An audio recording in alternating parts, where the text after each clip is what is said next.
Hello friends, welcome to WiFi study changing the way of learning. स्वागत है आप सभी का इंडिया के number 1 study channel WiFi study में। तो कैसे हैं आप लोग सभी? आई होप सभी बहुत अच्छे होंगे, शानदार होंगे, जानदार होंगे। आप लोग जैसा कि जानते हैं रोज सुबह 9:30 बजे क्लास होती है, तो 9:30 बज चुके हैं। इसको हम लोग कंटिन्यू करते हैं। 4 क्लास अपनी हो चुकी है, 5वीं क्लास हम लोग स्टार्ट करने जा रहे हैं। ठीक है, सभी आप लोग जुड़ जाइए। चलिए, इससे पहले मैं बता दूं दोस्तों, जब भी आप लोग का रेलवे का पेपर हो, एनटीपीसी का, इस नंबर पे आप लोग अपने क्वेश्चंस व्हाट्सएप करना ना भूलें। और एक और इम्पॉर्टेंट चीज, डेली 1 PM यानी दोपहर 1 बजे आप लोगों के लिए बिल्कुल फ्री स्पेशल क्लास होती है साइंस के 1000 मोस्ट एक्सपेक्टेड क्वेश्चंस की। आप लोग इस क्लास में आके देखिए, इतना मजा आएगा। आप लोगों को यहाँ पर रैंक भी मिलेगी कि आप लोगों की रैंक क्या आ रही है ना। आप लोगों को इससे मोटिवेशन मिलेगा कि हाँ, थोड़ा सा और मेहनत करने की जरूरत है। तो आप लोगों को क्या करना है, अनअकैडमी लर्निंग ऐप डाउनलोड करें दोस्तों। वहां पर मेरा नाम सर्च करें, नीरज जांगेड़। वहां पर मेरा नाम सर्च करें, नीरज जांगेड़, मुझे फॉलो कर लीजिए।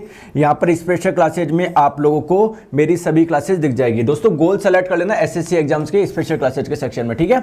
और यहाँ पर आप लोगों से कोड पूछा जाए तो अगर आप लोग एक नए स्टूडेंट हो तो कोड पूछा जाता है, तो कोड लगा दो नीरज 11। नीरज 11 लगा के आप लोग क्या कर दीजिए, अनलॉग कर दीजिए। और दोस्तों अगर आप लोग एसएससी प्रिपेयर कर रहे हैं तो आप लोगों को अनअकैडमी देता है यहाँ पर बेस्ट प्लेटफॉर्म एसएससी प्रिपरेशन के लिए। यहाँ पर 20,000 से ज़्यादा प्रैक्टिस क्वेश्चंस है, 40,000 घंटे का रिकॉर्डेड कंटेंट अवेलेबल है। मेरा साइंस का कंप्लीट कोर्स अवेलेबल है एसएससी गोल में, है ना।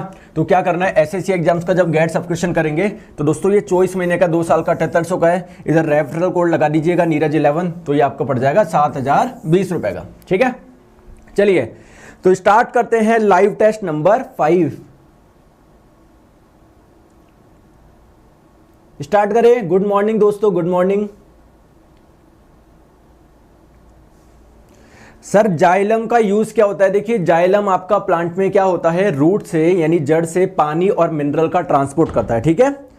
तो आई थिंक आवाज वगैरह दोस्तों परफेक्ट आ रही होगी, कोई प्रॉब्लम नहीं होगी। चलिए स्टार्ट करते हैं। तो पहला क्वेश्चन आज आपकी स्क्रीन पे, जो लास्ट क्लास में हम लोगों ने कुछ होमवर्क दिए थे 4-5 क्वेश्चन, पहले उसको डिस्कस कर लेते हैं।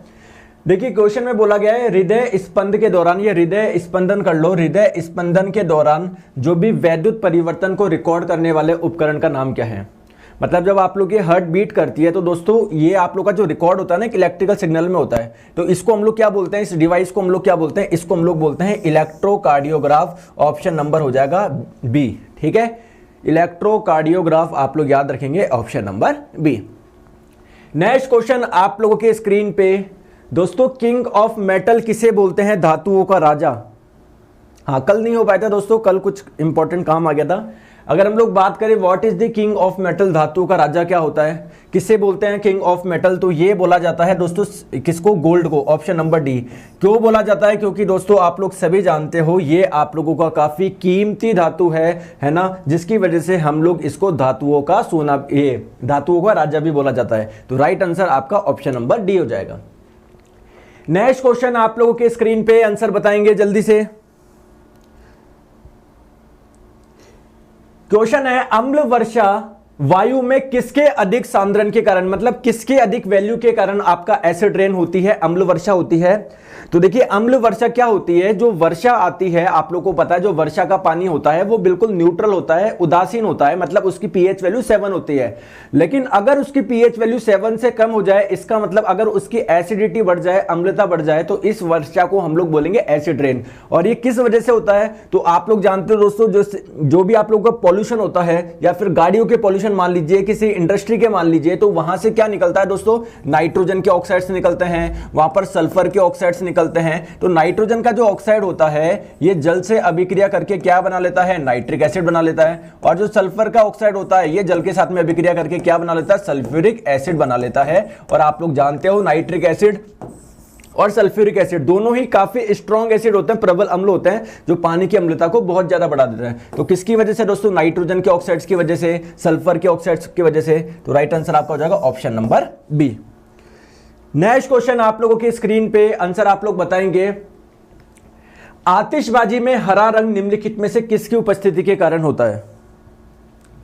आप लोगों ने देखा होगा आतिशबाजी में अलग अलग तरह के रंग निकलते हैं, तो उसमें से जो हरा रंग होता है वो किसकी वजह से होता है, ये आप लोगों को बताना है। बताएंगे वो किसकी वजह से होता है? तो आइए हम लोग समझते हैं दोस्तों। अगर हम लोग बात करें जो आतिशबाजी होती है उसमें जो रेड कलर होता है वो होता है स्ट्रोंशियम की वजह से। ये आप लोगों का बहुत इंपॉर्टेंट है रेड कलर भी, तो रेड कलर आप लोग ध्यान रखेंगे स्ट्रोंशियम के कारण होता है। अगर हम लोग बात करें दोस्तों ग्रीन कलर की, हरे रंग की, तो ये आपका बेरियम की वजह से होता है। ब्लू कलर किसकी वजह से? कॉपर की वजह से। येलो कलर आपका सोडियम की वजह से, और ऑरेंज कलर जो होता है वो कैल्शियम की वजह से होता है। तो ये सभी इंपॉर्टेंट है, कोई भी आप लोगों से पूछा जा सकता है। फॉर एग्जांपल पूछ लिया येलो कलर किसकी वजह से होता है, तो वो आप लोगों के दोस्तों सोडियम की वजह से होता है। चलते हैं आगे नेक्स्ट क्वेश्चन पे।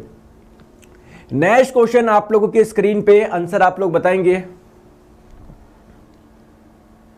हरे पौधों को कुल कितने पोषक तत्वों की आवश्यकता होती है?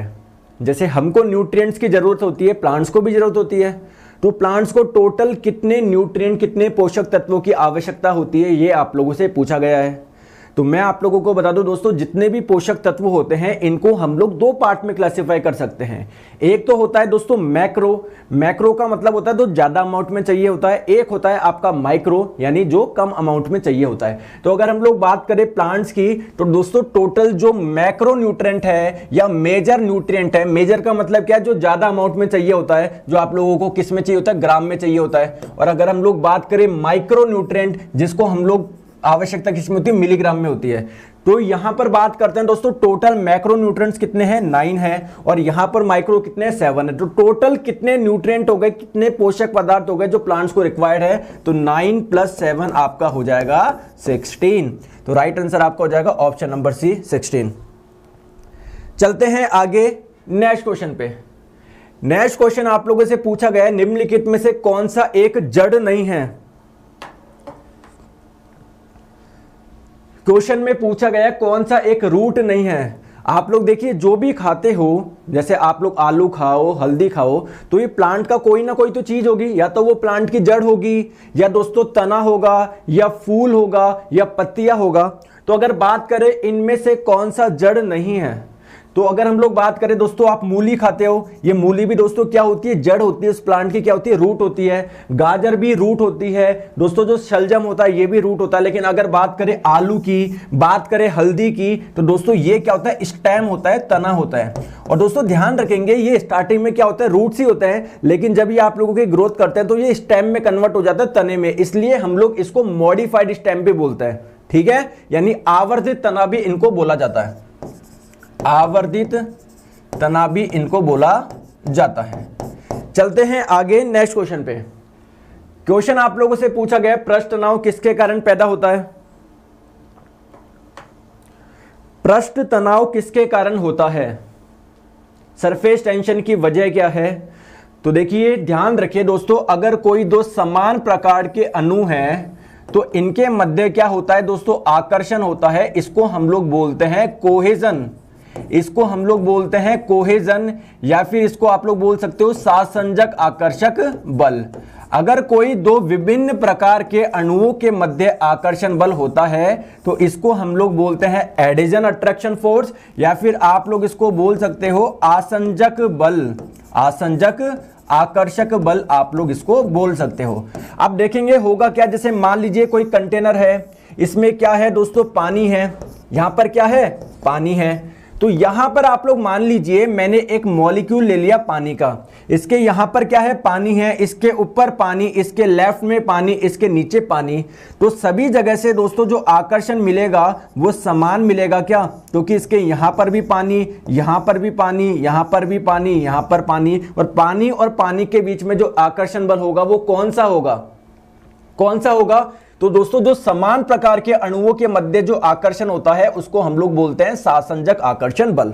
अब देखिए प्रॉब्लम क्या होगी, यहां पर ऊपर जो भी वाटर के मॉलिक्यूल होंगे, जो सतह पे सरफेस पे जो पानी के मॉलिक्यूल्स होंगे, उनको नीचे की तरफ तो आकर्षण मिलेगा, लेकिन ऊपर तो पानी है ही नहीं, तो इसको क्या ऊपर की ओर आकर्षण मिलेगा कि नहीं? तो दोस्तों सरफेस में जितने भी मॉलिक्यूल्स होंगे वो उन पे नेट फोर्स कहां पर होगा? नीचे की तरफ होगा, जिसकी वजह से जो सरफेस होगी वो थोड़ी सी खींची हुई रहेगी, तनाव में रहेगी। इसको हम लोग बोलते हैं सरफेस टेंशन। और इसका कारण क्या होता है दोस्तों? नीचे की ओर जो फोर्स लग रहा है, और ये फोर्स कौन सा लग रहा है? पानी पे पानी लगा रहा है। तो सिमिलर काइंड ऑफ मॉलिक्यूल्स यानी समान प्रकार के अणुओं के मध्य जो आकर्षण बल होता है उसको हम लोग बोलते हैं सासंजक आकर्षण बल। तो राइट आंसर आपका हो जाएगा ऑप्शन नंबर बी। चलिए आगे। ओके, चलिए आगे हम लोग चलते हैं नेक्स्ट क्वेश्चन पे। क्वेश्चन आपके स्क्रीन पे है, जल प्रवाह को मापने की यूनिट क्या है? जल प्रवाह का मतलब क्या है दोस्तों? फ्लो रेट को, है ना, कि फ्लो रेट क्या है। जैसे मान लीजिए कभी आप लोगों का पानी जब फ्लो करता है तो 1 सेकंड में कितना वॉल्यूम, कितना आयतन पास हो रहा है, इसको हम लोग बोलते हैं फ्लो रेट। तो बताएंगे किससे आप लोग नाप सकते हैं फ्लो रेट? तो फ्लो रेट को दोस्तों मापा जाता है क्यूसेक से, है ना। तो ये आप लोगों का हो जाएगा दोस्तों ऑप्शन नंबर डी। ये क्यूसेक क्या होता है ये हम लोग समझते हैं। तो क्यूसेक का मतलब होता है दोस्तों क्यूब फीट, यानी मैं आप लोगों को बोल सकता हूं फीट क्यूब अपॉन सेकंड। यानी 1 सेकंड में अगर पानी का इतना आयतन, भैया ये कैसे पता पड़ा? ये आयतन का मात्रक है। अरे वॉल्यूम क्या होता है? लंबाई इंटू चौड़ाई इंटू ऊंचाई। अगर लंबाई, चौड़ाई, ऊंचाई तीनों आप लोग अगर फीट में ले रहे हैं तो आयतन किस में हो जाएगा? Feet cube. और दोस्तों फीट क्यूब अपन सेकंड, इसी को ही हम लोग क्या बोलते हैं? क्यूसेक। तो ये क्या हो जाएगा? फीट क्यूब दोस्तों, ये तो आपका आयतन हो जाएगा, और ये सेकंड क्या हो जाएगा? ये आपका समय हो जाएगा। तो किसी समय में पानी का कितना आयतन फ्लो कर रहा है इसको हम लोग बोलते हैं फ्लो रेट। और जो फ्लो रेट को मापा जाता है वो क्यूसेक में मापा जाता है। ठीक है, चलिए आगे। नेक्स्ट क्वेश्चन आप लोगों की स्क्रीन पे आंसर बताएंगे। Cathode ray contain, cathode ray में क्या होता है? तो जब दोस्तों इलेक्ट्रॉन की डिस्कवरी हुई थी, इलेक्ट्रॉन की खोज हुई थी, वो कौन से एक्सपेरिमेंट से हुई थी? वो कैथोड रे एक्सपेरिमेंट ही था। तो कैथोड रे एक्सपेरिमेंट में क्या था दोस्तों? एक एक्सपेरिमेंट हुआ, इसमें हमने देखा जो कैथोड रे है वो छोटे छोटे पार्टिकल से मिलकर बनी है, और वो पार्टिकल ही क्या थे? आपके इलेक्ट्रॉन थे। तो बोला जा रहा है cathode ray contain, cathode ray में क्या होता है? तो कैथोड रे किससे मिलकर बनी हुई है दोस्तों? इलेक्ट्रॉन से मिलकर बनी हुई है। और इलेक्ट्रॉन पे दोस्तों द्रव्यमान भी होता है, इसका कुछ मास भी होता है, और इस पे कुछ चार्ज भी होता है। चार्ज आप लोग जानते हो कितना होता है? 1.6 इंटू 10⁻⁻19 कूलम, है ना। और आपका द्रव्यमान भी होता है। तो दोनों चीजें होती है, both mass and charge. Option number C. Next question आप लोगों की स्क्रीन पे, निम्नलिखित में से कौन सा तत्व सर्वाधिक विद्युत ऋणात्मक है? सबसे ज्यादा इलेक्ट्रोनेगेटिव कौन सा है वो आप लोगों को बताना है। अब समझते हैं ये इलेक्ट्रोनेगेटिव क्या होता है, ये इलेक्ट्रिकली नेगेटिव क्या होता है। इलेक्ट्रॉन को अट्रैक्ट करने की टेंडेंसी को ही हम लोग क्या बोलते हैं? इलेक्ट्रोनेगेटिव। तो क्या हो जाएगा राइट आंसर? ये हो जाएगा आप लोग का फ्लोरीन, ऑप्शन नंबर ए। अब क्वेश्चन आता है क्यों इसकी इलेक्ट्रोनेगेटिविटी ज्यादा होती है, कारण समझाओ। तो कारण समझते हैं, वरना आप लोग रट लोगे तो समझ में नहीं आएगा। देखो आप लोग मुझे कमेंट करके बताएंगे फ्लोरीन का एटॉमिक नंबर क्या होता है? परमाणु क्रमांक 9 होता है। तो फ्लोरीन का परमाणु क्रमांक होता है दोस्तों 9। अगर परमाणु क्रमांक 9 है तो कमेंट्स करके बताएंगे इलेक्ट्रॉन की संख्या कितनी है? इलेक्ट्रॉन की संख्या 9 हो गई। आप लोग ये भी बताइए पहली कक्षा में कितने इलेक्ट्रॉन आ सकते हैं? पहली कक्षा में 2 इलेक्ट्रॉन आ सकते हैं। दूसरी कक्षा में कितने इलेक्ट्रॉन आ सकते हैं? 8 आ सकते हैं। लेकिन अपने पास में तो टोटल इलेक्ट्रॉन्स 9 थे, 2 इधर आ गए, बचे कितने? 7। ये अगली कक्षा में चल जाएंगे। यहां तक कोई प्रॉब्लम, कोई दिक्कत नहीं है। अब आप लोग मुझे बताएंगे कि क्या इसका अष्टक पूरा है क्या? क्या इसका अष्टक पूरा है क्या? नहीं। इसको अपना अष्टक पूरा करने के लिए केवल और केवल 1 इलेक्ट्रॉन चाहिए। भैया कैसे भी 1 इलेक्ट्रॉन आ जाए। तो क्या ये इलेक्ट्रॉन को अट्रैक्ट करने की इसकी टेंडेंसी बहुत ज्यादा होगी क्या? बिल्कुल होगी। इसलिए फ्लोरीन की इलेक्ट्रोनेगेटिविटी सबसे ज्यादा होती है। अब मेरा क्वेश्चन आप लोगों से यह है कि चलो आपने जो कारण यहां पर बताए यही कारण किसी दूसरे में भी है। समझो बात को। अगर हम लोग बात करते हैं क्लोरीन की, तो क्लोरीन का एटॉमिक नंबर होता है 17। इसका परमाणु क्रमांक कितना होता है? 17 होता है। परमाणु क्रमांक 17 है तो इलेक्ट्रॉन की संख्या 17। तो पहली कक्षा में दोस्तों 2 इलेक्ट्रॉन, दूसरी कक्षा में कितने अधिकतम इलेक्ट्रॉन आ सकते हैं? 8 आ सकते हैं। तो 8 और 2 10 तो आ गए, बचे कितने? 7 चल जाएंगे दोस्तों अगली कक्षा में। दोस्तों क्या इसका भी अष्टक पूरा है क्या? ध्यान रखेंगे किसी कक्षा की कैपेसिटी कितनी ही ज्यादा क्यों ना हो, उसके बाह्यतम कोश में केवल 8 इलेक्ट्रॉन रह सकते हैं। तो क्या इसके 8 है क्या, इसको भी केवल 1 इलेक्ट्रॉन की जरूरत है, भाई कैसे भी आ जा कैसे भी आ जा। तो ये भी अट्रैक्ट करना चाहेगा, लेकिन कोई मुझे कारण बताओ कि क्यों फ्लोरीन की ज्यादा है क्लोरीन की कम है, क्यों सबसे ज्यादा फ्लोरीन की है क्लोरीन की क्यों नहीं है। भैया क्लोरीन का भी स्टक पूरा नहीं है, ये भी मर रहा है कि भैया कैसे भी 1 इलेक्ट्रॉन आ जाए, इसका कारण आप लोग बताएंगे। तो इसका कारण हम लोग समझते हैं बहुत ही आसान तरीके से। आइए, तो ये फ्लोरीन का एटम बनाता हूं मैं, परमाणु, ये उसका न्यूक्लियस हो गया, नाभिक हो गया, ठीक है। आपको पता है दोस्तों नाभिक में क्या रहते हैं, नाभिक में रहते हैं प्रोटॉन एंड न्यूट्रॉन। ये पहली कक्षा हो गई, ये दूसरी कक्षा हो गई, समझ गए बात को। सेम यहां पर भी डिस्कस करते हैं। ये क्लोरीन का क्या हो गया, न्यूक्लियस हो गया, नाभिक हो गया।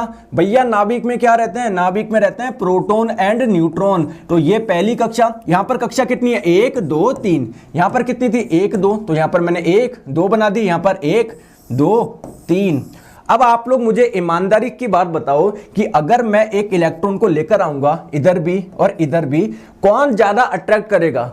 यहां पर आप लोग देखोगे प्रोटॉन पे कौन सा चार्ज होता है, धनावेश, और इलेक्ट्रॉन पे होता है ऋणावेश। ध्यान रखेंगे धनावेश और ऋणावेश आपस में एक दूसरे को आकर्षित करते हैं। तो लेकिन प्रॉब्लम यह है कि यहां पर इसके और इसके बीच की दूरी क्या है, ज्यादा है, तो उतना अट्रैक्ट नहीं कर पाएगा। जबकि यहां पर प्रोटॉन और इलेक्ट्रॉन के बीच की दूरी कम है, जिसकी वजह से आसानी से अट्रैक्ट कर लेगा। इसलिए दोस्तों फ्लोरीन की इलेक्ट्रोनेगेटिविटी, विद्युत ऋणात्मकता क्लोरीन से ज्यादा होती है। तो राइट आंसर आपका ऑप्शन नंबर ए हो जाएगा। समझ गए दोस्तों, समझ गए मैंने क्या समझाया। अब आप लोग ध्यान रखेंगे, अभी एनटीपीसी में क्वेश्चन आया था इस बार के कि सबसे ज्यादा इलेक्ट्रॉन एफिनिटी किसकी होती है, सबसे ज्यादा इलेक्ट्रॉन बंधुता किसकी होती है। बहुत जने इस पे टिक करके आ गए फ्लोरीन। अरे दोस्तों इलेक्ट्रॉन एफिनिटी सबसे ज्यादा होती है क्लोरीन की। इलेक्ट्रॉन एफिनिटी क्या होती है, ये तो इलेक्ट्रॉन को अट्रैक्ट करने की टेंडेंसी होती है, जबकि इलेक्ट्रॉन एफिनिटी क्या होता है, कौन इलेक्ट्रॉन को अपने से इजीली जोड़ लेगा। तो वो कौन जोड़ लेगा, क्लोरीन जोड़ लेगा। अब इसका कारण हम लोग बाद में बताएंगे, वरना एक ही क्वेश्चन में 5-7 मिनट लग जाएंगे, ठीक है। तो ये आप लोग ध्यान रखेंगे। चलो आगे, नेक्स्ट क्वेश्चन आप लोगों की स्क्रीन पे बताइए। एनटीपीसी का और भी फेस है क्या, बिल्कुल। अभी जैसे 4th फेस में सभी के नहीं आया, तो हो सकता है उनका नेक्स्ट फेस में हो, बताएंगे। किसी तत्व के रासायनिक गुण निम्नलिखित में से किस पर निर्भर करते हैं। 4 आप लोग को ऑप्शन दिए हुए हैं। किस चीज पे डिपेंड करते हैं, प्रोटॉन्स पे, नंबर ऑफ इलेक्ट्रॉन्स पे, नंबर ऑफ न्यूट्रॉन्स पे। तो ये जो करते हैं वो करते हैं नंबर ऑफ इलेक्ट्रॉन्स पे। कैसे, जैसे मान लीजिए किसी में नंबर ऑफ इलेक्ट्रॉन्स कितने हैं, 11 है, किसी में मान लीजिए दोस्तों 10 है। तो अगर इसमें 11 है तो पहली कक्षा में 2, दूसरी कक्षा में 8, तीसरी कक्षा में 1। अगर इसमें 10 है तो पहली कक्षा में 2, दूसरी कक्षा में 8। कोई भी चाहता है उसके बाह्यतम कोश में 8 इलेक्ट्रॉन हो। अगर ऐसा होता है तो वो स्टेबल हो जाता है। इसके बाह्यतम कक्षा में 8 इलेक्ट्रॉन है क्या, भैया ये तो स्टेबल हो गया, इसकी तो रिएक्टिविटी नहीं होगी। ये तो एक भैया इनर्ट गैस है, ये तो एक अक्रिय गैस है, ये तो एक इनर्ट गैस है, अक्रिय गैस है। जबकि इसका स्ट्रक्चर पूरा नहीं है, ये चाहेगा कोई भी आके 1 इलेक्ट्रॉन ले ले इससे, जिससे इसके बाह्यतम कोश में 8 इलेक्ट्रॉन बच जाए। ये रिएक्टिव होगा, ये बिल्कुल कम रिएक्टिव होगा। इसका कारण क्या है, इलेक्ट्रॉन की संख्या, option number B. Next question answer बताएंगे।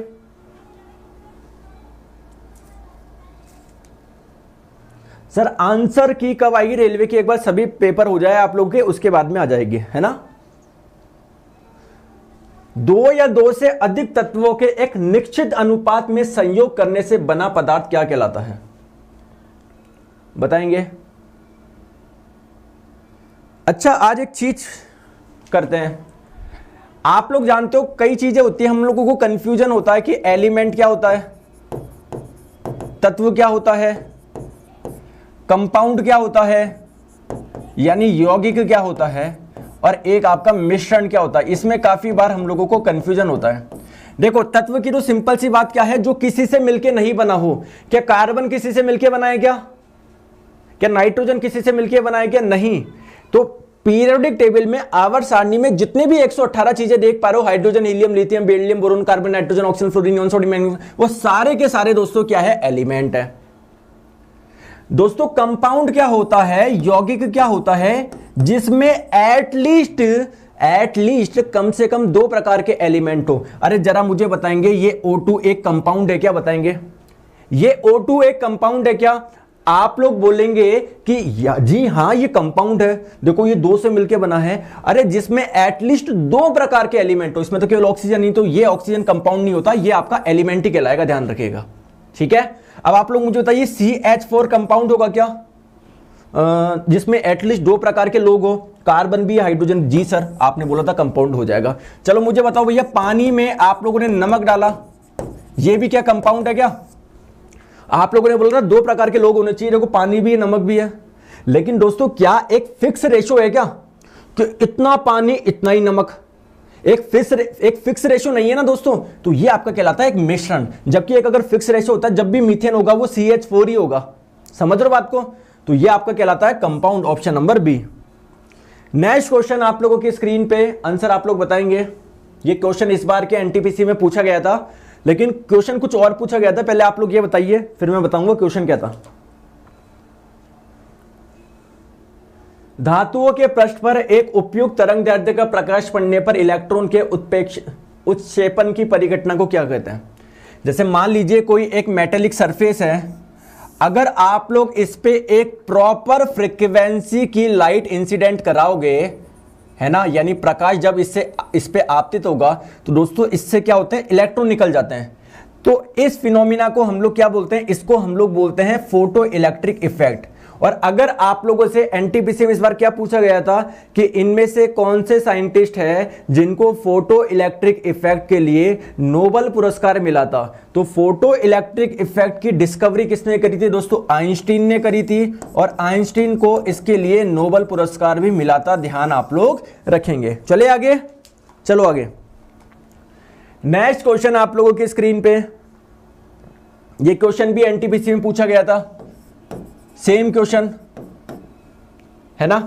उसकी लैंग्वेज अलग थी, लैंग्वेज में बताऊंगा, पहले आप लोग बताएंगे।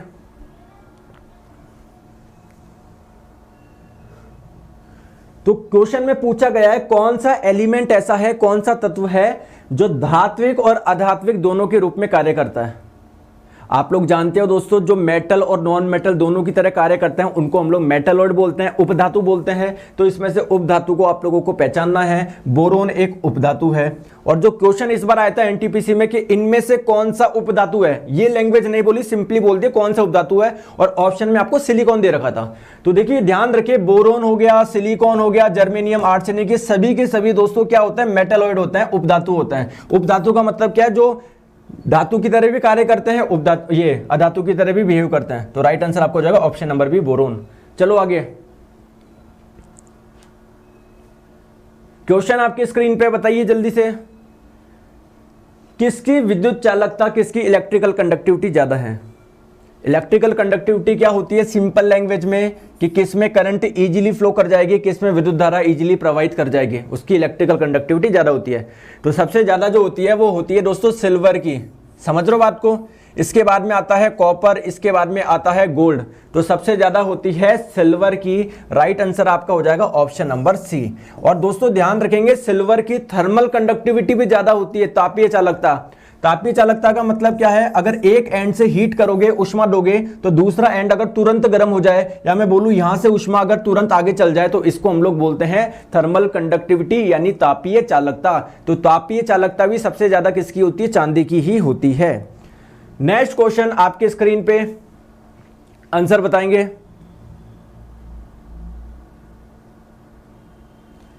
निम्न में से किसको भूरा कोयला कहा जाता है?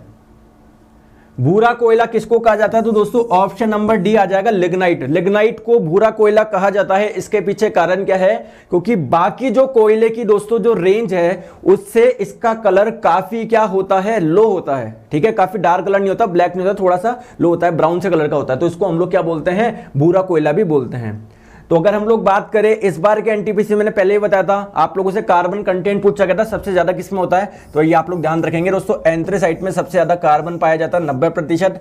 जबकि जो लिग्नाइट होता है, जिसको हम लोग भूरा कोयला भी बोलते हैं, तो इसमें कार्बन का प्रतिशत दोस्तों सबसे कम होता है, केवल और केवल 30%।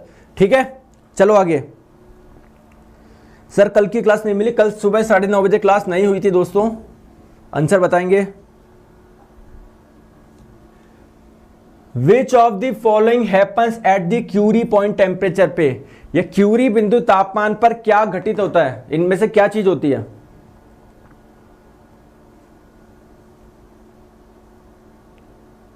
चलिए तो आइए समझते हैं।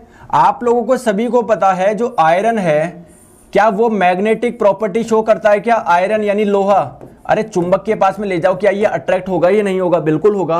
अब आप लोग क्या करेंगे, अभी इसका टेम्परेचर कितना है? फॉर एग्जांपल अभी जो यहाँ हमारे आसपास का टेम्परेचर मान लेता हूं मैं 25 है, 22 मान लो, आप समझ रहे हो।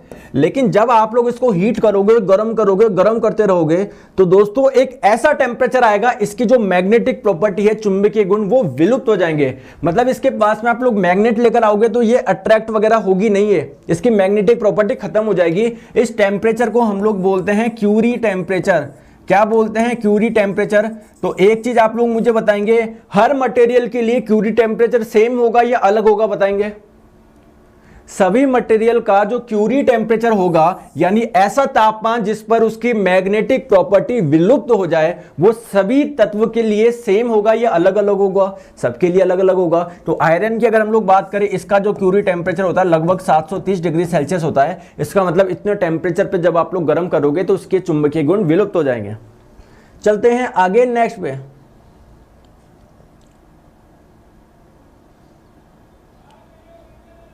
पीडीएफ मिलेगी क्या? बिल्कुल मिलेगी। कल रात का एनालिसिस नहीं हुआ, आज करवा देंगे दोनों। कुंदन जी एक से टेंशन मत लो। आंसर बताएंगे इसका। दूध में कौन सा प्रोटीन शर्करा युग्म होता है? इन दूध में कौन सा प्रोटीन शर्करा युग्म होता है? बताएंगे। तो प्रोटीन शर्करा युग्म होता है, मतलब कौन सा प्रोटीन होता है और कौन सी शुगर होती है, कौन सी शर्करा होती है। तो अगर बात करें दूध में प्रोटीन की, तो ये पाया जाता है दोस्तों कैसीन प्रोटीन। कौन सा? Casein protein. लेकिन अगर हम लोग बात करें दूध में कौन सी शुगर पाई जाती है, तो वो पाई जाती है दोस्तों लैक्टोज। राइट आंसर आपका हो जाएगा ऑप्शन नंबर बी। और ध्यान रखेंगे, जब आप लोग दूध को खुले में छोड़ते हो तो जो लैक्टोज होता है वो किस में कन्वर्ट हो जाता है? आपके लैक्टिक एसिड में कन्वर्ट हो जाता है, जिसकी वजह से दूध आपका खट्टा हो जाता है। ये काम कौन करता है? ये काम एक बैक्टीरिया करता है जिसका नाम होता है लैक्टोबैसिलस। जिसका नाम होता है लैक्टोबैसिलस। और ये जो बैक्टीरिया है, ये जो जीवाणु है, ये क्या करता है? लैक्टोज को लैक्टिक एसिड में कन्वर्ट कर देता है। चलो आगे। ये क्वेश्चन भी इस बार के एनटीपीसी का है, बताएंगे जल्दी से। सर मेरा फेस पे भी नाम नहीं आया, कोई बात नहीं, अगले फेस में आ जाएगा, आप लोग परेशान ना हो। What is the functional unit of kidney? Kidney की फंक्शनल यूनिट क्या है? मतलब भैया किडनी क्या काम करती है? आपको पता है किडनी में यूरिन फॉर्मेशन होता है। यूरिन का फॉर्मेशन कैसे होता है? आपके ब्लड में क्या पाया जाता है दोस्तों? यूरिया होता है। आपके ब्लड में क्या होता है? यूरिया होता है। अब आपके जो ब्लड में यूरिया होता है और दोस्तों वाटर, जो भी एक्सेसिव वाटर होता है वो आप लोग किडनी क्या कर लेती है? उसको निकाल लेती है। तो यूरिया प्लस वाटर मिलके किसका निर्माण होता है? यूरिन का निर्माण होता है, मूत्र का निर्माण होता है। और ये जो घटना होती है कहां पर होती है? किडनी में होती है। लेकिन दोस्तों किडनी में भी दोस्तों बहुत सारे आपके छोटे छोटे नेफ्रॉन होते हैं। वहां पर नेफ्रॉन में, हर एक नेफ्रॉन में ये प्रक्रिया होती है।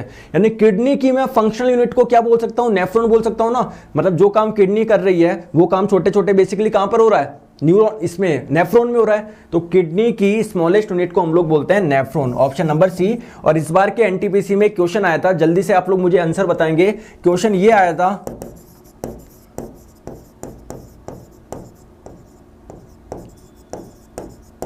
जल्दी से आप लोग आंसर बताएंगे।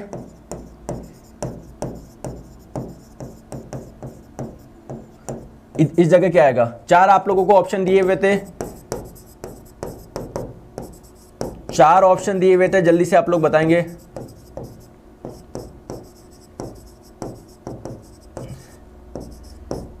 क्या आंसर आना चाहिए?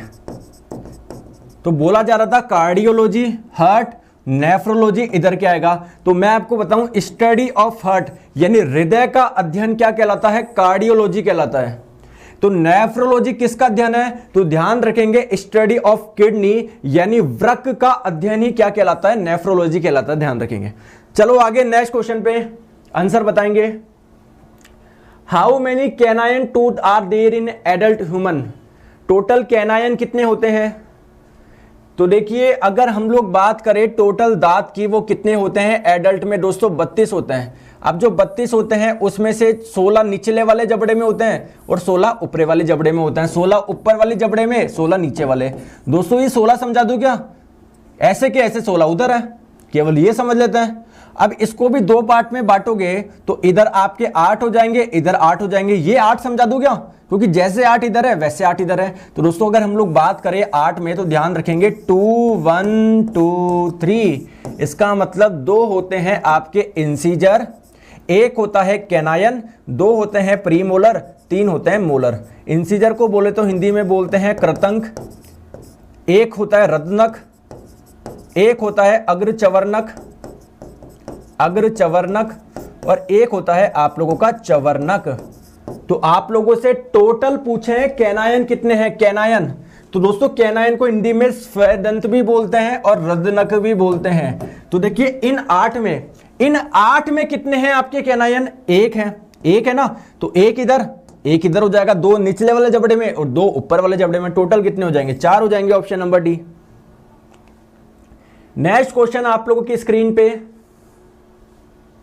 आंसर आप लोग बताएंगे। तो आप लोग दोस्तों जो हाथी का दांत देखते होंगे जो बाहर निकलता है, वो कौन सा वाला दांत होता है उसका, ये आपको बताना है। वो उसका कौन सा दांत होता है? तो आपको लगता है जैसे हमारे सामने वाले दांत कौन से इंसीजर होते हैं, ये साइड वाला कैनाइन होता है, आपको लगता है वो हाथी वाला भी कैनाइन है, लेकिन दोस्तों उसका इंसीजर होता है। कौन सा होता है? इंसीजर होता है। Option number C. चलते हैं आगे। और इंसीजर भी कौन से नंबर का? सेकंड नंबर का इंसीजर, दूसरे नंबर का कृतंक। नेक्स्ट क्वेश्चन आप लोगों की स्क्रीन पे बताएंगे, पीडीएफ कैसे मिलेगी और कहां मिलेगी बताइए। दोस्तों जब क्लास खत्म होगी इसके 15 से 20 मिनट के बाद में आपको कमेंट में एक लिंक मिलेगा, उस लिंक को आप लोग दोस्तों खोलोगे तो वहां से पीडीएफ आपको डाउनलोड हो जाएगी। बताइए तो ट्रैकोमा जो बीमारी है वो कौन से अंग से संबंधित है? ये आपकी दोस्तों आई से रिलेटेड है ना, आंखों से रिलेटेड है। अब आप लोग मुझे बताएंगे इसका कारण क्या है, मतलब ये बैक्टीरिया से होता है या वायरस से होता है या फंगस से होता है, किससे रोग होता है? तो ध्यान रखेंगे दोस्तों जो ट्रैकोमा है ये एक बैक्टीरिया, एक जीवाणु से होने वाला रोग है। अब कौन सा जीवाणु से होने वाला रोग है, ये आप लोग उस जीवाणु का नाम बताइए, उस बैक्टीरिया का नाम बताइए जिसकी वजह से आपको ट्रैकोमा डिजीज होती है। तो अगर बात करें दोस्तों उस बैक्टीरिया की, तो आप लोग देख पा रहे क्लैमिडिया ट्रैकोमेटिस, ये इसके बैक्टीरिया का नाम हो जाएगा। ये एक बैक्टीरिया है, एक जीवाणु है, और इससे क्या होता है दोस्तों? इससे आपको होता है ट्रैकोमा डिजीज। तो इस बैक्टीरिया का नाम आप लोग याद रखेंगे, क्लैमिडिया ट्रैकोमेटिस इस बैक्टीरिया का नाम हो जाएगा, जीवाणु का, जिसकी वजह से आप लोगों को ट्रैकोमा डिजीज हो जाती है। और ये किस में होती है? आप लोगों के आंख में होती है। चलो आगे। नेक्स्ट क्वेश्चन आपके स्क्रीन में, निम्नलिखित में से कौन सी मछली है? अब आप देखेंगे सभी में फिश फिश फिश फिश लग रहा है, ये तो सभी मछली है। तो देखिए एक्चुअल में होते क्या है, इनको हम लोग जैसे फॉर एग्जांपल सिल्वर फिश, ये आपके फिश नहीं होती, मछली नहीं होती, फिर इसके आगे फिश क्यों लगा हुआ है? क्योंकि ये आप लोगों की बिल्कुल दिखती मछली जैसे है, लेकिन ये आपकी मछली नहीं होती। जैसे मैं आप लोगों को बोलूं दोस्तों कि आप चिंपांजी देखोगे, वो भी कहीं ना कहीं इंसानों की तरह दिखते हैं ना। अरे इंसानों की तरह दिखते नहीं दिखते? बिल्कुल भाई, 2 हाथ 2 पैर वैसे ही अपके चलते हैं, लेकिन वो आपका मनुष्य तो नहीं है। तो सिमिलरली दोस्तों ये दिखती मछलियों की तरह मछली नहीं है, क्योंकि आपको पता है मछलियों में गिल्स भी होते हैं, गलफड़े भी होते हैं। तो अगर कोई मछली यहाँ पर ऐसी होती है कि जिनमें गिलफड़े, जो गिल्स होते हैं गलफड़े ये नहीं होते, तो उनको हम लोग मछली नहीं बोलते हैं। तो इनमें से रियल में फिश कौन है? वो आपकी हो जाएगी dog fish. Option number C, ये आपकी क्या हो जाएगी? रियल में फिश है। जबकि silver fish, star fish, cuttle fish, इनको हम लोग फॉल्स फिश बोलते हैं। फॉल्स फिश का मतलब क्या है? दिखती है मछलियों की तरह, बट रियल में ये आपकी मछली नहीं होती है। चलो आगे। नेक्स्ट क्वेश्चन आपकी स्क्रीन पे, इस बार के एनटीपीसी में भी क्वेश्चन पूछा गया था, लेकिन इस बार के एनटीपीसी में दोस्तों बॉटनी का फादर पूछा था, वनस्पति विज्ञान का। तो पहले आप लोग जंतु विज्ञान का बताइए, जूलॉजी का। तो अगर हम लोग बात करें दोस्तों, फादर ऑफ बायोलॉजी बोल लो, है ना। आप लोग जानते हो दोस्तों बायोलॉजी में 2 ब्रांच होती है अपनी, जूलॉजी और आपकी बॉटनी। तो आप लोग फादर ऑफ बायोलॉजी बोल लो या फादर ऑफ जूलॉजी बोल लो, दोनों कौन है? एरिस्टोटल है, जिनको हिंदी में क्या बोला जाता है? अरस्तु। और अगर बात करें फादर ऑफ बॉटनी यानी वनस्पति विज्ञान के जनक, तो वो हो जाएंगे दोस्तों थियोफ्रेस्टस। वो भी ऑप्शन में नहीं है, लिख लो थियोफ्रेस्टस। थियोफ्रेस्टस, ठीक है। चलते हैं आगे नेक्स्ट क्वेश्चन पे। नेक्स्ट क्वेश्चन आप लोगों के स्क्रीन पे, किसी जीवित, ये जीवित आएगा, किसी जीवित देह के भीतर कोशिका या ऊतक की मृत्यु को क्या कहते हैं? देखिए आप लोग जानते हैं सेल से मिलके, कोशिका से मिलके क्या बनता है? टिश्यू बनता है, ऊतक बनता है। तो अगर दोस्तों सेल की डेथ हो गई किसी पर्टिकुलर लोकेशन पे, आपके किसी ऑर्गन पे वहां के, तो इस कंडीशन को हम लोग क्या बोलते हैं? इस कंडीशन को हम लोग बोलते हैं नेक्रोसिस। ऑप्शन नंबर सी। जैसे मैं आप लोगों को एक फोटो दिखाता हूं नेक्रोसिस की। नेक्रोसिस है जो यहाँ के सेल है उनकी क्या हो चुकी है दोस्तों? डेथ हो चुकी है। तो ये कंडीशन नेक्रोसिस है। कहीं पर भी हो सकता है। आप लोग जब गूगल पे सर्च करोगे नेक्रोसिस, उसमें इमेजेस देखोगे, आपको काफी खतरनाक इमेजेस दिखेगी आपको। ठीक है, चलते हैं आगे नेक्स्ट में। क्वेश्चन पूछा गया है किस कोशिकांग को, यानी किस कोशिका के अंग को एटम बम बोलते हैं? बताएंगे किस कोशिका के अंग को एटम बम बोलते हैं? तो देखिए ध्यान रखें, एटम बम बोले या सुसाइडल बैग बोले, आत्महत्या की थैली बोले, वो किसको बोला जाता है? लाइसोसोम को बोला जाता है। Option number D. ये लाइसोसोम क्या होता है? तो ध्यान रखें दोस्तों, सेल में आप लोगों का एक अंग पाया जाता है जिसको हम लोग बोलते हैं लाइसोसोम। इस लाइसोसोम में क्या पाए जाते हैं दोस्तों? हाइड्रोलिटिक एंजाइम्स पाए जाते हैं। अभी क्या होते हैं हाइड्रोलिटिक एंजाइम्स? बस ऐसे समझ लो दोस्तों, इसके अंदर कोई लिक्विड पाया जाता है। अब इस लाइसोसोम के दो कार्य होते हैं, इसके दो कार्य होते हैं, इसके दो फंक्शन होता है। पहला फंक्शन क्या होता है? जब आप लोग की बॉडी ग्रोथ करती है, या जब आप लोग की जब सेल ग्रोथ करती है, जब सेल ग्रोथ करती है ना, जब सेल ग्रोथ करती है तो क्या करता है? ये बैक्टीरिया, वायरस इनको मारता है। और जब सेल मैच्योर हो जाती है, जब सेल बूढ़ी हो जाती है, तो दोस्तों ये जो लाइसोसोम होता है ये फट जाता है। तो जिससे जो भी इसके हाइड्रोलिटिक एंजाइम से लिक्विड क्या आ जाता है? बाहर आ जाता है और सेल को क्या कर देता है? खत्म कर देता है, अपनी ही सेल को खत्म कर देता है। इसलिए हम लोग इसको सुसाइडल बैग यानी आत्महत्या की थैली भी बोलते हैं। तो इसी को सुसाइडल बैग बोलते हैं, इसी को एटम बॉम्ब बोलते हैं। किसको? लाइसोसोम को। Option number D. ठीक है, चलो आगे नेक्स्ट क्वेश्चन। हाइपरप्लेसिया मींस अतिवर्धन क्या होता है? हाइपरप्लेसिया। तो हाइपरप्लेसिया क्या होता है? आप लोगों को पता है दोस्तों, आपकी बॉडी में क्या है? सेल है, कोशिका है। तो मान लीजिए नॉर्मल सेल है, कोशिका है। अगर इन कोशिका का आकार बढ़ जाता है, अगर इन सेल का कोशिका का आकार बढ़ जाता है, तो इसको हम लोग बोलते हैं हाइपरट्रॉफी। इसको हम लोग बोलते हैं हाइपरट्रॉफी।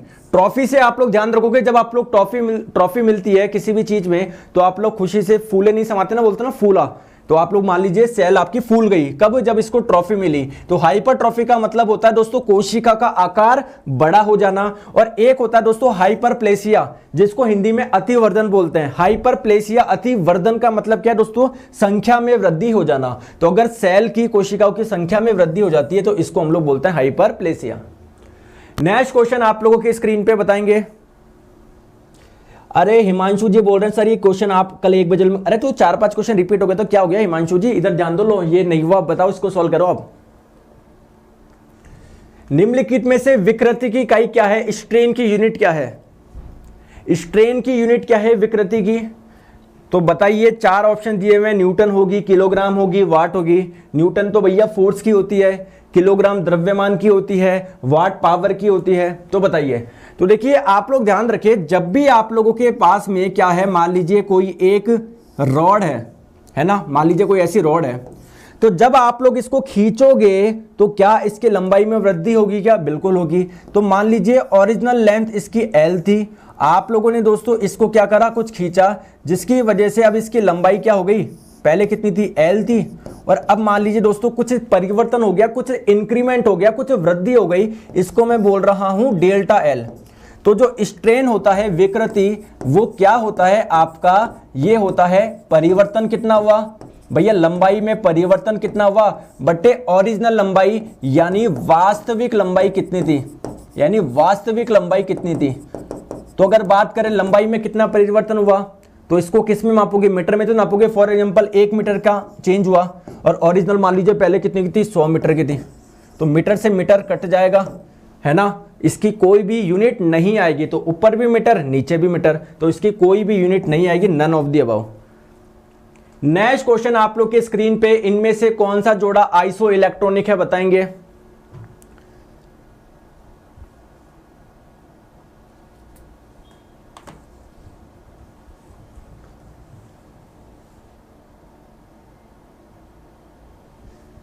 इनमें से कौन सा जोड़ा आइसो इलेक्ट्रॉनिक है, कौन सा जोड़ा आइसो इलेक्ट्रॉनिक है, आप लोगों को बताना है। आइसो इलेक्ट्रॉनिक का मतलब क्या होता है दोस्तों, इनमें किसमें इलेक्ट्रॉन की संख्या समान है, इन दोनों में समान है या इन दोनों में समान है, इन दोनों में समान है या इन दोनों में समान है।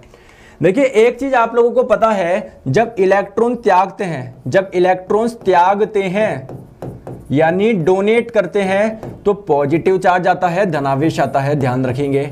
और जब इलेक्ट्रॉन को एक्सेप्ट करते हैं, जब इलेक्ट्रॉन्स को एक्सेप्ट करते हैं, ग्रहण करते हैं, तो कौन सा चार्ज आता है, तो नेगेटिव चार्ज आता है, यानी ऋणावेश आता है।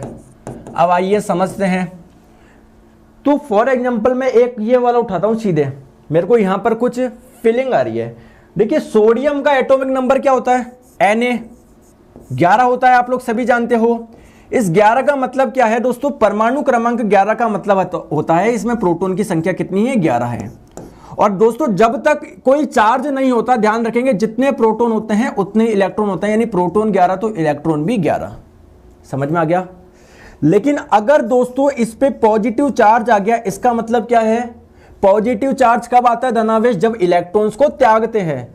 तो भैया +1 है या फिर +2 है या +3 है, आप लोगों को पता है केवल एक प्लस लगा हुआ है, इसका मतलब केवल एक इलेक्ट्रॉन त्यागा है। तो पहले कितने इलेक्ट्रॉन थे, 11 थे। अब इस भैया के पास में कितने इलेक्ट्रॉन रह जाएंगे, 10 इलेक्ट्रॉन रह जाएंगे। समझ गए बात को। चलो फ्लोरीन की बात करते हैं। फ्लोरीन का एटॉमिक नंबर कितना होता है दोस्तों, 9 होता है, सभी जानते हो 9। तो इस फ्लोरीन पे अभी कोई चार्ज है क्या, नहीं है। तो ध्यान रखिए जो एटॉमिक नंबर परमाणु क्रमांक 9 है, इसका मतलब प्रोटॉन की संख्या कितनी है दोस्तों, 9 है। समझ गए बात को। अब इस पे कोई चार्ज है क्या, नहीं है।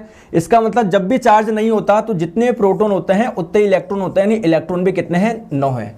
लेकिन बात आती है कि अब इस पे एक चार्ज आ गया, कौन सा, नेगेटिव चार्ज। दोस्तों ऋणावेश कब आता है, जब इलेक्ट्रॉन को एक्सेप्ट करते हैं, यानी पहले इलेक्ट्रॉन 9 थे, अब जरूर इलेक्ट्रॉन को इसने एक्सेप्ट करा होगा, 10 हुआ होंगे, तभी इसके पास में एक नेगेटिव चार्ज आ गया। तो देखिए फ्लोरीन माइनस के पास में भी कितने इलेक्ट्रॉन है, 10, इसके पास में भी 10। तो राइट आंसर आपका ऑप्शन नंबर डी हो जाएगा। ठीक है, ओके चलिए आगे। नेक्स्ट क्वेश्चन आप लोगों के स्क्रीन पे, आंसर आप लोग बताएंगे। आप लोग आंसर बताएंगे इस क्वेश्चन का। और देखिए सेशन को आप लोग लाइक करते हुए चलिए। परावर्तन कोण क्या होगा यदि प्रकाश की किरण समतल दर्पण पर लंबवत रूप से आपतित होती है।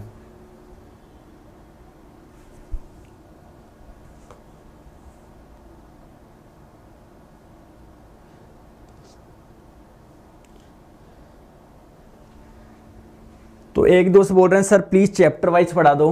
अरे मेरे दोस्त, मैं हर एक क्वेश्चन को बिल्कुल बेसिक से बता रहा हूं कि आप लोगों को परेशान होने की जरूरत ही नहीं है। समझ रहे हो। अब आप मन में ये वाला, नहीं मैं तो चैप्टर वाइज पढ़ूंगा तभी पढ़ूंगा, तो ऐसे थोड़ी काम चलेगा। इधर देखो तो सही। नहीं, आपने तो दिमाग में लगा लिया कि नहीं मेरे को समझ में नहीं आएगा तो नहीं आएगा, फिर नहीं आ सकता। ठीक है, अगर आप लोगों ने पैटर्न ये बना लिया कि मेरे को तो नहीं आएगा तो नहीं आएगा, और पैटर्न बना लिया कि आएगा तो आएगा, और हर क्वेश्चन को मैं बिल्कुल बेसिक से बता रहा हूँ, इसमें क्या हो गया ऐसा वही बताओ। हर क्वेश्चन को मैं बता रहा हूँ ना आप लोगों को। जैसे बात करते हैं इस क्वेश्चन की, मैंने आपको बता दिया कैसे पॉजिटिव चार्ज आता है, कैसे नेगेटिव चार्ज आता है। आ जाओ। सर क्वेश्चन पूरा हिंदी में लिखिए। अच्छा पूरा हिंदी में लिखूं, ये इसको मैं लिखूं, ऐसे लिखूं, एल्यूमिनियम, और भैया ये तो मैथ्स में लिखा हुआ है पॉजिटिव, तो धनात्मक। अच्छा मैंने ऐसे नहीं लिखा इसलिए आपसे क्वेश्चन नहीं बना, वरना तो आप कब का ही बना देते हैं। अरे इसमें क्या इंग्लिश हिंदी होगी। चलो आ जाओ, नेक्स्ट क्वेश्चन का आंसर बताएंगे जल्दी से। परावर्तन कोण क्या होगा यदि प्रकाश की किरण समतल दर्पण पर लंबवत रूप से आपतित होती है। आंसर वही आ रहा है जो मैं एक्सपेक्ट कर रहा था। आप करोगे ऐसे, एग्जामिनर करेगा ऐसे। अब इधर आओ, देखिए ये आप लोगों की कोई मिरर है, कोई दर्पण है, क्या है, कोई मिरर है, इस पे कोई लाइट रे आ रही है, प्रकाश की किरण कैसे आ रही है, लंबवत रूप से। लंबवत का मतलब दोस्तों इसके बिल्कुल परपेंडिकुलर आ रही है, ये देखो ये आ रही है, ये देखो ये आ रही है, बिल्कुल लंबवत आ रही है। ठीक है, अब दोस्तों ध्यान रखेंगे, जब भी आपको मैं पहले दूसरे एग्जांपल से समझाता हूं। ये आप लोग मान लीजिए कोई मिरर है, कोई दर्पण है, इस पे कोई प्रकाश की किरण आई, मान लीजिए प्रकाश की किरण ऐसे आ रही है, तो ध्यान रखेंगे जहां पर भी दोस्तों ये टच करती है उसके परपेंडिकुलर आप लोग एक लाइन खींचते हो, जिसको हम लोग बोलते हैं नॉर्मल यानी अभिलंब। और जो भी कोण आप लोग मापते हो वो कहां से नापते हो, अभिलंब से नापते हो। तो ये आपतित किरण इस नॉर्मल के साथ में, अभिलंब के साथ में जो कोण बनाती है, इसको हम लोग बोलते हैं आपतित कोण। समझ गए बात को? तो अगर मैं आपसे पूछूं यहां पर आप लोगों का परावर्तन कोण कितना होगा, मैं आप लोगों से पूछ रहा हूं आपतन कोण बता दो आप, तो आपतन कोण कितना होगा। तो देखिए ये लाइट रे यहां पर आई, यहां पर इंसिडेंट करी, तो इसी के परपेंडिकुलर एक लाइन खींच दो, ये आपका नॉर्मल बन जाएगा। तो भैया इसके बीच में और इसके बीच में कोई एंगल है क्या? कोई एंगल ही नहीं है, तो आपतन कोण कितना हो गया? 0 हो गया। और जितना आपतन कोण होता है उतना ही परावर्तन कोण होता है, तो राइट आंसर आपका ऑप्शन नंबर ए आ जाएगा। समझ गए? नेक्स्ट क्वेश्चन आप लोगों के स्क्रीन पे, ये बताइए कौन सा एसिड है, जल्दी से बताएंगे। कौन सा अम्ल HOOCCOOH, ये कौन से अम्ल की बात कर रहा है? तो देखिए कहीं भी कंफ्यूजन हो इस प्रकार का, तो पहले तो आप लोग देख लो कितने हाइड्रोजन है, हाइड्रोजन 2 है तो H2। कार्बन कितने हैं? कार्बन 2 है C2।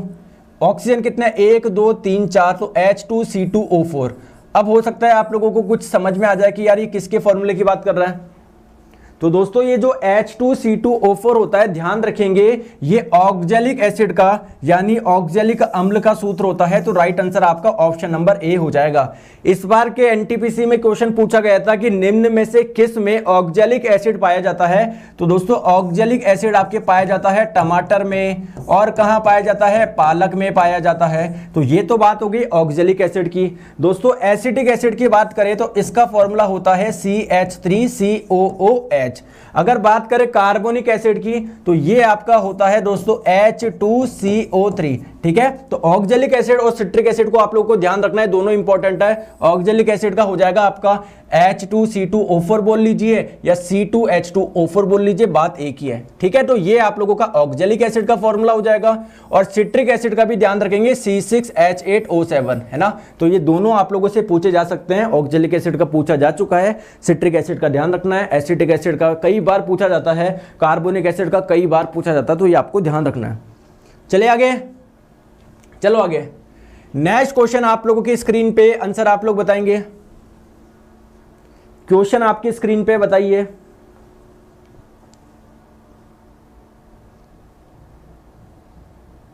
ग्रुप डी 2018 क्या मतलब है? इसका मतलब है ये आपका जो क्वेश्चन है वो ग्रुप डी में आया था 2018 वाले में। ठीक है,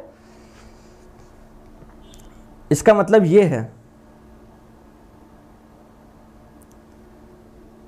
बोला जा रहा है कि एक कोई व्यक्ति है, वो अपनी आंख से 60 सेंटीमीटर से कम दूरी पर रखी वस्तु को स्पष्ट नहीं देख पाता है। इस दोष को क्या बोलेंगे?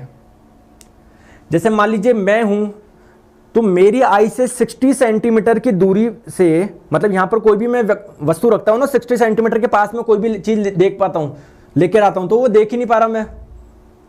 भैया जो मेरी आई से 60 सेंटीमीटर की दूरी पर आप जाओगे, मान लो ये पॉइंट हो गया, तो इसके पास में मैं कोई भी ऑब्जेक्ट लेकर आ रहा हूं, वो देख ही नहीं पा रहा। तो कायदे की बात ध्यान रखो दोस्तों, जो एक हेल्दी पर्सन होता है, एक स्वस्थ व्यक्ति होता है, वो कहां तक देख सकता है? अगर उसकी आंख से 25 सेंटीमीटर तक की दूरी पर वो कोई भी वस्तु को देख सकता है। जैसे फॉर एग्जांपल मेरी आंख से 25 सेंटीमीटर की दूरी पर ये है, तो मैं इजीली देख सकता हूं। हाँ, 25 सेंटीमीटर से पास में लेकर आओगे तब आपकी आंख में प्रॉब्लम होती है, चाहे कोई कितना भी हेल्दी क्यों ना हो। जो नियर पॉइंट होता है, मतलब कहां तक वो देख सकता है, 25 सेंटीमीटर तक ही देख सकता है। लेकिन इस व्यक्ति की क्या प्रॉब्लम है? ये तो सर 60 तक भी नहीं देख पा रहा, या 58 पे कोई रखा है वो भी नहीं देख पा रहा। कायदे से कहां तक देखना चाहिए था? 25 सेंटीमीटर तक की रेंज में कोई भी अगर वस्तु हो, मतलब 25 सेंटीमीटर तक अगर आती है कोई भी वस्तु, तो वो देख सकता है। लेकिन ये तो दोस्तों 60 से नीचे नहीं देख पा रहा, तो ये क्या हो जाएगा? इसमें निकट की वस्तुएं साफ नहीं देख पा रहा ना, ये दूर की तो देख पा रहा है। तो निकट की वस्तुएं साफ नहीं देख पा रहा, दूर की साफ देख पा रहा, ये होता है दूरदृष्टि दोष। दूरदृष्टि दोष में क्या होता है? दूर की तो साफ दिखती है, निकट की नहीं दिखती। तो right answer option number B हो जाएगा। ठीक है, चलो आगे। नेक्स्ट क्वेश्चन आप लोगों के स्क्रीन पे बताएंगे। क्वेश्चन आपकी स्क्रीन पे बताएंगे। Magnetic effect of the current is first observe. Current में मैग्नेटिक इफेक्ट होता है, ये किसने सबसे पहले देखा, ऑब्जर्व किसने करा? तो आइए देखते हैं किसने करा। देखिए, तो देखिए यहां पर आप लोग जानते हो कि मान लीजिए कोई एक वायर है, इसमें से क्या कर रही है, करंट फ्लो कर रही है। हमने दोस्तों इसके पास में एक मैग्नेटिक निडल लाके देखा, चुंबक की सुई लाके देखा, तो हमने देखा ये जो मैग्नेटिक निडल है, चुंबक की सुई, इसमें कुछ डिफ्लेक्शन हो गया। भैया इसमें डिफ्लेक्शन होने का मतलब है इसके पास में कोई मैग्नेट रखी है, चुंबक रखी है, लेकिन हमने ये देखा यार इसके पास में तो कोई मैग्नेट ही नहीं था। इसका मतलब अगर कोई वायर है उसमें से अगर करंट फ्लो हो रही है, विद्युत धारा फ्लो हो रही है, तो वो एक चुंबक की भांति चुंबक की तरह कार्य करता है। ठीक है, तो ये जो एक्सपेरिमेंट किया था ये किसने करा था दोस्तों? ऑरेस्टेड ने करा था। राइट आंसर आपका ऑप्शन नंबर बी हो जाएगा। नेक्स्ट क्वेश्चन आप लोगों के स्क्रीन पे बताएंगे। और दोस्तों कल संडे है, तो कल मैं आप लोगों को ग्रुप डी के जितने भी न्यूमेरिकल्स आए हुए हैं ना, मतलब सारे तो हो नहीं सकते एक क्लास में, तो जितने भी न्यूमेरिकल्स है केवल और केवल मैं आप लोगों को न्यूमेरिकल करवाऊंगा कल की इस क्लास में, केवल और केवल ग्रुप डी के लिए, वो इंपॉर्टेंट है ना। तो 9 ओम, 4 ओम एंड 12 ओम मान के 3 प्रतिरोध समांतर में जुड़े हुए हैं, परिपथ का समतुल्य प्रतिरोध क्या होगा? तो ध्यान रखेंगे, ये आपको दिया हुआ है 9 ओम, ये आपको दिया हुआ है 4 ओम, और ये आप लोगों को दिया हुआ है कौन सा, 12 ओम। तो ये जो तीनों रेजिस्टेंस है वो किस में है? पैरेलल में, समांतर में। देखो, एक के पैरेलल दूसरा, दूसरे के पैरेलल तीसरा। तो जब भी पैरेलल में होते हैं तो आप लोगों को इक्विवेलेंट रेजिस्टेंस कैसे निकालते हैं? इसका फॉर्मूला होता है 1/R equivalent is equals to 1/R1 plus 1/R2 plus 1/R3। तो R1 कितना है? 9 है, तो 1/9। R2 कितना है? 4 है, तो 1/4। R3 कितना है? 12 है, तो 1/12। आप लोग एलसीएम ले लीजिए, एलसीएम कितना आ जाएगा? 36 आ जाएगा। ठीक है, तो 9 ये आपका 4 आ जाएगा, ये आपका 9 आ जाएगा, ये आपका 3 आ जाएगा। तो 9 और 3 12 और 4 16, 16/36 आया। तो 1/R कितना आया? 16/36 आया। अगर हम लोग बात करें R की, तो R आ जाएगा आपका 36/16। तो ये कितनी बार में जाएगा? 4 से गया दोस्तों 9 बार में, ये गया 4 बार में, 9/4 ये गया दोस्तों 9/4 ही आ रहा है यार। ठीक है, तो सॉल्व कर लो इसको 9/4। तो ये 9/4 को क्या लिख सकता हूँ? 8 + 1/4। तो 8/4 आपका 2 हो जाएगा, 1/4 आपका कितना हो जाएगा? 0.5। तो 2.5 आ रहा है यार। बताओ कोई गड़बड़ करी क्या? 2.2 आ रहा है। 1/R बराबर 1/9 प्लस 1/4 प्लस 1/12। एलसीएम ले लिया 36, ये आ गया 4 + 9 + 3। ठीक है, 9 10 11 12, 4 16, 16/36, 36/16।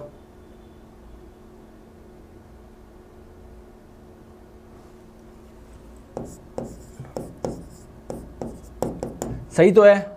9/4 ये ऑप्शन में एक भी सही नहीं बैठ रहा है ना, ये 2.5 ही आना चाहिए। देखिए 9/4 को आप लोग क्या लिख सकते हो? 8 + 1/4।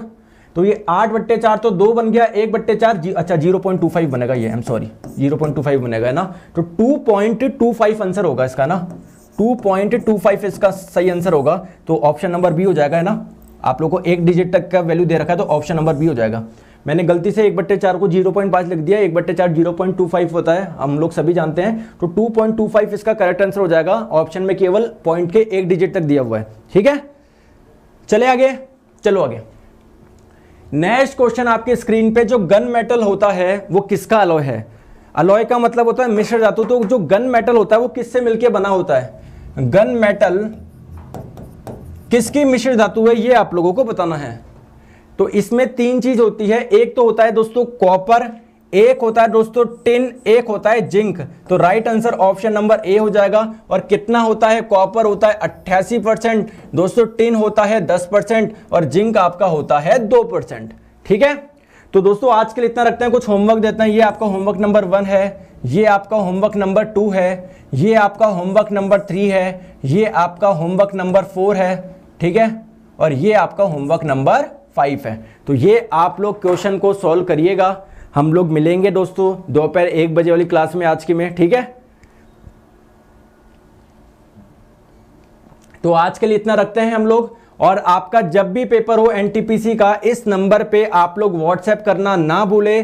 सिंपली दोस्तों एक पेज पे लिख ले क्वेश्चन कि सर ये क्वेश्चन आया कि खिलाफत आंदोलन कब हुआ या कुछ भी आप लोगों को, तो पूरे आप लोग क्वेश्चन इस नंबर पे व्हाट्सएप कर दिया करिए फोटो भेज के ना। चलिए, और मैं आप लोगों को बता दूं दोस्तों, ये वाली क्लास आप लोग मिस ना करें। आप लोग ये क्लास लेके देखो, खुद को आपको मजा आ जाएगा। आप लोगों को यहां पर आप लोगों की रैंक भी मिलती है, ठीक है। आप लोगों को यहां पर आप लोग की रैंक भी मिलती है कि क्या आप लोग की रैंक आई है, इतना मजा आता है। आप लोग टेस्ट देके देखा करो, है ना। रोज आप लोग का होता है दोपहर 1 बजे। और कल दोस्तों सुबह 9:30 बजे मैं क्या करवाऊंगा, ग्रुप डी के लिए ये जो ग्रुप डी है उनके लिए मैं साइंस के सारे न्यूमेरिकल्स करवा दूंगा जो अभी तक पूछे गए हैं। केवल ग्रुप डी के लिए क्लास होगी वो वाली, तो वो एनटीपीसी वाले उसमें परेशान मत होना। उसमें जो क्वेश्चंस करेंगे केवल ग्रुप डी के न्यूमेरिकल करेंगे। एनटीपीसी में इतने न्यूमेरिकल नहीं आते हैं, आ भी जाते तो इतना सिंपल आता है, द्रव्यमान दे देगा, वेग दे देगा, गतिज ऊर्जा बचाओ, तो वो तो आप लोग सभी जानते हो 1/2 mv² कई बार हम लोग कर चुके हैं। समझ लो बात को। चलिए, और दोस्तों ये क्लास आपको कहां पर मिलेगी, अनअकैडमी लर्निंग ऐप पे जाइए, मेरी प्रोफाइल को फॉलो कर लीजिए नीरज जांगिड को, स्पेशल क्लासेज में आप लोगों को मिल जाएगी, ठीक है। तो एसएससी एग्जाम्स के स्पेशल क्लासेज के सेक्शन में आप लोग जाइए, आप लोग यहां पर ये सारी क्लासेज मेरी आपको मिल जाएगी। अगर आप लोग नए स्टूडेंट हो तो आपसे कोड पूछा जाता है, कोड में लगा दो नीरज 11 और क्या कर दो आप लोग अनलॉक कर दो, आ जाएगा awesome you have unlocked your free plan. समझ गए। और दोस्तों एसएससी के सब्सक्रिप्शन से आप लोग जुड़ सकते हो। अनअकैडमी बेस्ट प्लेटफॉर्म है एसएससी प्रिपरेशन के लिए। यहां पर आप लोगों को सीजीएल, सीएचएसएल सारे कोर्स आप लोगों को मिल जाएंगे। 40,000 घंटे का रिकॉर्डेड कंटेंट अवेलेबल है, 20,000 प्रैक्टिस क्वेश्चंस है, 70 से ज्यादा आपको टीचर्स मिलेंगे और ये सारे कोर्स आप लोगों को एक सब्सक्रिप्शन में मिल जाएंगे। तो क्या करें दोस्तों, 24 महीने का 7800 है, रेफरल कोड लगाओगे नीरज 11 तो ये आपका 7,020 रुपए का पड़ जाएगा, ठीक है। हाँ, आज अनअकैडमी पे होगी, बिल्कुल टेंशन ना ले। चलिए, thank you so much, take care, bye bye, मिलते हैं दोपहर 1 बजे, बाय बाय।